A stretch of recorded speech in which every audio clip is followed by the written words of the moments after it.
जनमंच सत्यનો અવાજ news channel સાથે YouTube પર 10,000+ સબસ્ક્રાઇબર જોડાતા દર્શક મિત્રોનો આભાર માને છે।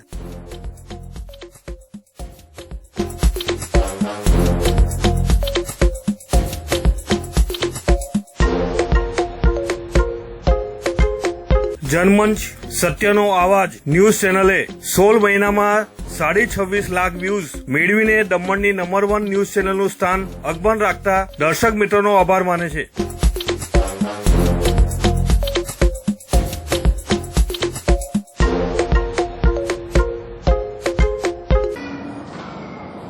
आज भारत सरकार के interim finance minister Piyush Goyal ji ने जो केंद्रीय बजट 2019 प्रस्तुत किया, वो बजट बहुत हद तक लोगों की आशाओं को पूर्ण करता नजर आ रहा है। इसमें सबसे महत्वपूर्ण कड़ी जो है वो प्रधानमंत्री किसान योजना करके जो स्कीम ला रहे हैं फार्मर्स के लिए, वो स्कीम भी बहुत अच्छी है। और जैसे हर बार होता है, सरकार को सब तरफ देखना पड़ता है। इस बार भी 5 लाख तक जिनकी आय होगी उनको इनकम टैक्स से माफ़ी का प्रावधान जो बताया है वो काफ़ी अच्छा है। लेकिन एक चीज़ हैरतनाक ये भी है कि उसके ऊपर का जो स्लैब है 5 लाख के ऊपर का, उनकी जो टैक्स की मर्यादा, उनको टैक्स भरने की जो लिमिट है वो सेम रही है। इससे मिडिल क्लास के करीबन, जैसे इंटरिम फाइनेंस मिनिस्टर ने बताया कि 3-4.5 करोड़ लोगों को फायदा होगा। अब सरकार के पास इसके ज़्यादा आंकड़े डाटा हो गए और बहुत सी स्कीम लॉलीपॉप जैसी भी नज़र आ रही है, क्योंकि इस सारी चीज़ों में करीबन एक स्कीम ही, ये फार्मर्स की स्कीम जो मैंने बताया, उसमें 75,000 करोड़ रुपया एक नक्की किया गया है। और सरकार के लिए ये सारी चीज़ें बजट में लोगों को छूट देने के बाद, क्योंकि सरकार को ये भी पता है कि 2019 का जो चुनाव है बहुत करीब है, सरकार इस चुनाव में 5% आरक्षण जो स्वर्ण को दिया है, उसके बाद ये चुनाव की पिच पे अच्छी तरह से उतरना भी चाह रही है, क्योंकि उसको छत्तीसगढ़, राजस्थान और मध्य प्रदेश में कड़ी चुनौती मिलने के बाद कांग्रेस उनके हाथों से सत्ता छीनकर अपना सत्ता पे खुद काबिज हो गई थी। और जैसे कि ओपोजिशन लीडर तो नहीं कहे जाए, लेकिन सबसे बड़ी ओपोजिशन पार्टी कांग्रेस के अध्यक्ष राहुल गांधी जी ने बताया कि अगर ये किसानों को जो ये माफ़ी का स्लैब गिना जाए, तो अगर इसका प्रतिदिन के हिसाब से मुआयना किया जाए, देखा जाए, तो एक दिन का 17 रुपया होता है। ये मेरे हिसाब से किसानों के साथ मजाक है। और किसानों की कर्ज माफ़ी के जो वादे भारतीय जनता पार्टी जब से 2014 से काबिज हुए तब से करती आई है, लेकिन बहुत ही जल्द से जल्द इसको छत्तीसगढ़ में, मध्य प्रदेश में, राजस्थान में कांग्रेस की आने वाली सरकारों ने इसमें तुरंत एक्शन लेकर उसमें तुरंत डिसीजन भी ले लिया है। तो मेरा मानना ये है कि कहीं हद तक ये बजट जो है मिडिल क्लास लोग, किसान वर्ग, उनको खुश करता हुआ सरकार के ऊपर, आने वाली जो भी 2019 में सरकार होगी उनके ऊपर एक बोझ डालता जा रहा है। क्योंकि लोगों को आप जितनी छूट दोगे, वो आखिरकार सरकार को अपनी जो तिजोरी है उसको मजबूत रखना पड़ेगा। और ये आजकल जीडीपी ग्रोथ वगैरह बता रही है कि भारत सरकार जूझ रही है। तो मेरे हिसाब से ये बजट में बहुत सी स्कीम अच्छी भी है मिडिल क्लास के लिए। उन्होंने जो 5 लाख की आय मर्यादा की है वो भी अच्छी है, लेकिन उसके साथ साथ विफलता की और किसानों को खुश करने की जल्दबाजी में फैसले कहीं न कहीं दिख रहे हैं, ऐसा मेरा मानना है। जय हिंद, जय दमन। उद्योगों और उत्पादकों के लिए ये बजट कैसा है? मेरे हिसाब से उत्पादकों और उद्योगों को लेकर कॉरपोरेट के लिए भी ये बजट कहीं हद तक अच्छा तो हो सकता है, लेकिन आजकल आप देखते हो कि मिडिल क्लास सब जगह पे जूझ रहा है। और भारत में जो अमीर है वो ज़्यादा अमीर होते जा रहे हैं, गरीब है और ज़्यादा गरीब होते जा रहे हैं। आपने ये भी देखा होगा। इसलिए मिडिल क्लास की, मेरे हिसाब से कॉर्पोरेट मिडिल क्लास को छोड़कर उद्योग और उत्पादकों की जो आपने बात की नीरव भाई, उसमें उनकी आय जो है वो 5 लाख से ज़्यादा ही होगी। तो उनको मेरे हिसाब से कहीं न कहीं इससे नुकसान होगा।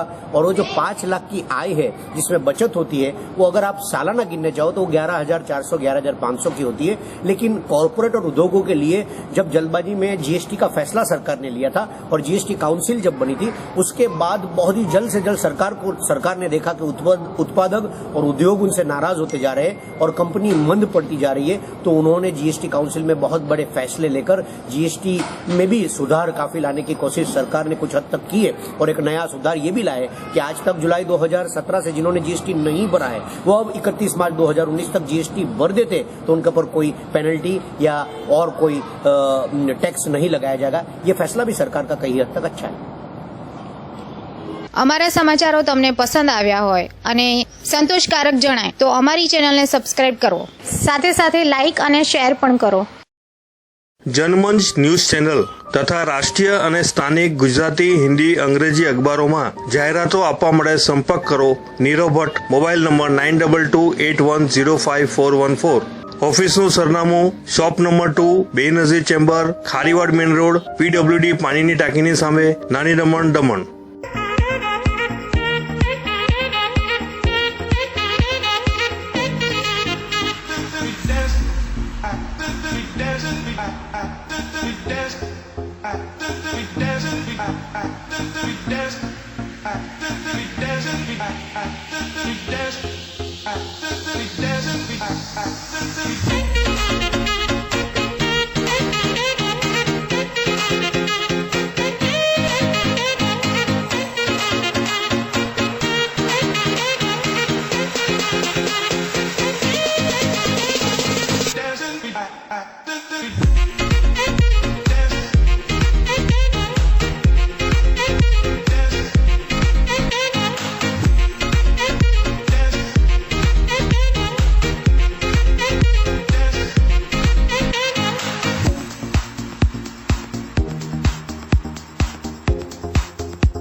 मयूर एंटरप्राइज अब पाए सभी प्रकार के कंस्ट्रक्शन मटेरियल एक ही छत के नीचे।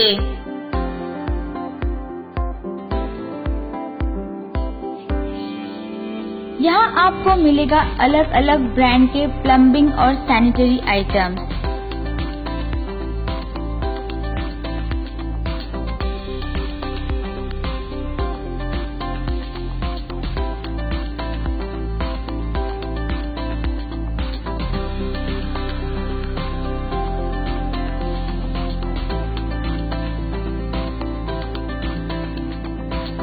सभी प्रकार के फर्नीचर मटेरियल और फैंसी फिटिंग की चीजें, सभी प्रकार की किचन एसेसरीज,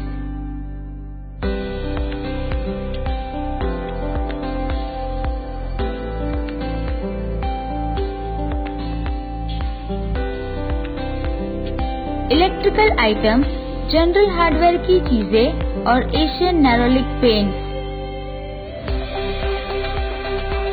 इतना ही नहीं, यहाँ steel, cement, bricks, sand, metal, marble, granite, Kota का डब्बा, सिरामिक टाइल्स भी उपलब्ध है।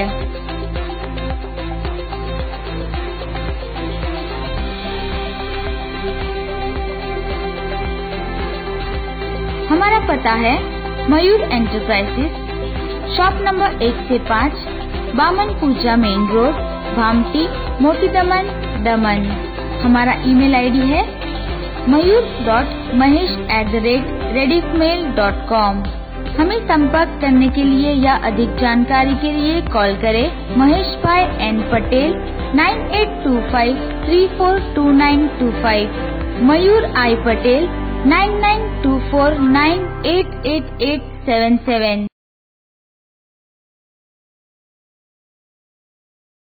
अरे यार फिर पिट गया। बिल देना।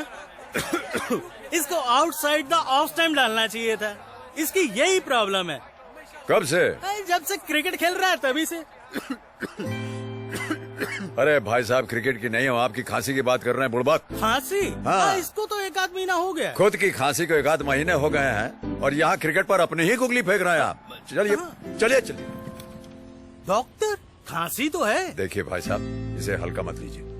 2 हफ्ते से ज्यादा अगर आपको खांसी रहे तो टीबी हो सकता है। टीबी? हाँ, तुरंत डॉक्टर से मिलिए और बलगम की जांच कराइए। ठीक है।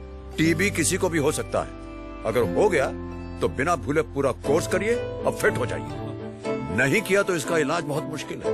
समझ गए भाई साहब आप? आइए। 2 हफ्ते से ज्यादा खांसी, तुरंत डॉक्टर से मिलिए और बलगम की जांच कराइए। टीबी हारेगा, देश जीतेगा। સાંભળો છો, દમણ શહેરમાં CNG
ज़्यादा बीमारी रहता है तो पैसा नहीं है ना सर, फिर हमारा ज़मीन रहता है तो बेचना पड़ता है।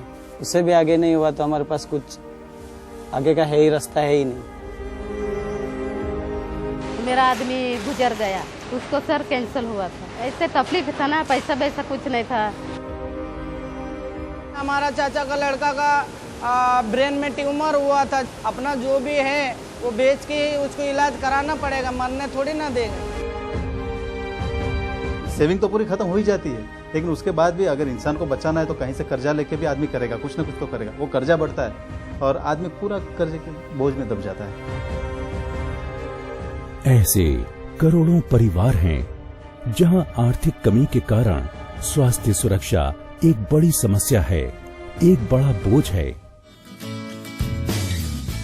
लेकिन अब नहीं, भारत सरकार ने ऐसे करोड़ों परिवारों को खुशियां लौटा दी हैं।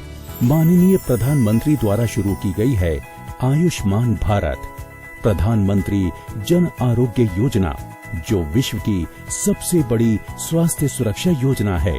इस योजना में देश के 10 करोड़ से भी ज्यादा परिवारों को स्वास्थ्य सुरक्षा बीमा दिया जा रहा है। आयुष्मान भारत बीमा योजना में सभी वंचित भारतीय परिवारों को लाभ दिया जा रहा है। इस योजना में 5 लाख रुपए का स्वास्थ्य बीमा हर परिवार को हर साल दिया जा रहा है, जिनका नाम सामाजिक और आर्थिक जाति जनगणना 2011 में लिखा हुआ है। सर उसमें मुझे कैसे पता चलेंगे कि सरकार ने योजना बनाई और उसमें मेरा नाम है? आपका नाम वंचित परिवार की सामाजिक और आर्थिक जाति जनगणना 2011 में लिखा हुआ है कि नहीं, ये आप नजदीकी स्वास्थ्य केंद्र में जाकर देख सकते हैं। આયુષ્માન ભારત યોજના અંતર્ગત જે લોકોનો જે લાભાર્થીઓને આ યોજનાનો લાભ મળે છે એ સિવાય પણ જેની આવક મર્યાદા 1 લાખ કરતાં વધુ છે એવા સંઘ પ્રદેશના નાગરિકો માટે પણ આ યોજનામાં લાભ લઈ શકાશે। આશા રાખું છું કે આપ પણ આ યોજનાનો લાભ લેશો। સાથે સાથે આ યોજના અંતર્ગત તમામ લાભાર્થીઓને ઉત્તમ સ્વાસ્થ્યની મંગલ કામના કરી शुभकामनाओं आपू छू। दमन दीव एवं दादरा व नागर हवेली के दूसरे निवासी परिवार जिनकी सालाना आय 1 लाख रुपए से ज्यादा है, वो भी केवल 1700 रुपए प्लस टैक्स सालाना भरकर इस योजना से जुड़कर इसका लाभ उठा सकते हैं। मेरा परिवार तो बहुत लंबा चौड़ा है। यह योजना जो है, जो एक घर के किसी एक सदस्य को लेना है कि हर व्यक्ति को लेना है? इस योजना में 5 लाख का बीमा हर साल हर परिवार को मिलेगा, चाहे परिवार में कितने भी सदस्य हों और किसी भी आयु और लिंग के हों। साथ ही इस योजना का लाभ पूरे देश में पोर्टेबल है। आप योजना की सूची में लिखे किसी भी सरकारी या प्राइवेट अस्पताल में अपना इलाज करवा सकते हैं। आयुष्मान भारत बीमा योजना की सूची में दिए गए हॉस्पिटल्स की संख्या भी तेजी से बढ़ रही है। हमारे घर में तो पहले से ही लोग बीमार है, ये योजना का लाभ उसको भी मिलेगा। बिल्कुल, अगर परिवार के किसी सदस्य को पहले से भी कोई बीमारी हो तब भी पहले दिन से उसकी बीमारी पर बीमा लागू होगा। साथ ही आपको स्वास्थ्य की सभी सेवाएं कैशलेस दी जाएंगी, यानी आपको कोई पैसा नहीं देना होगा। इलाज के बाद अस्पताल का बिल सीधा बीमा कंपनी भरेगी। अस्पताल में भर्ती होने से पहले और अस्पताल छोड़ने के बाद के इलाज पर होने वाले खर्च भी बीमा में शामिल होंगे। प्रधानमंत्री नरेंद्र मोदी जी साहेब તેમજ પ્રશાસક પ્રફુલભાઈ પટેલ જે આ યોજના જે અમારા ગામડામાં આવી જેમનેથી અમે સારી રીતે ઇલાજ કરી શકીએ છીએ બીમારીઓનો, તેથી એમનો ધન્યવાદ મેં હાથ જોડીને એમને આભાર વ્યક્ત કરીએ છીએ। हर देशवासी आयुष्मान भारत प्रधानमंत्री जन आरोग्य योजना से जुड़े, क्योंकि स्वास्थ्य की सुरक्षा आपके और आपके अपनों की है और साथ भारत सरकार का है। आयुष्मान भारत प्रधानमंत्री जन आरोग्य योजना का लाभ लेने के लिए 24 सितंबर को नजदीकी स्वास्थ्य केंद्र में पंजीकरण कराएं। अधिक जानकारी के लिए टोल फ्री नंबर 104 पर संपर्क करें।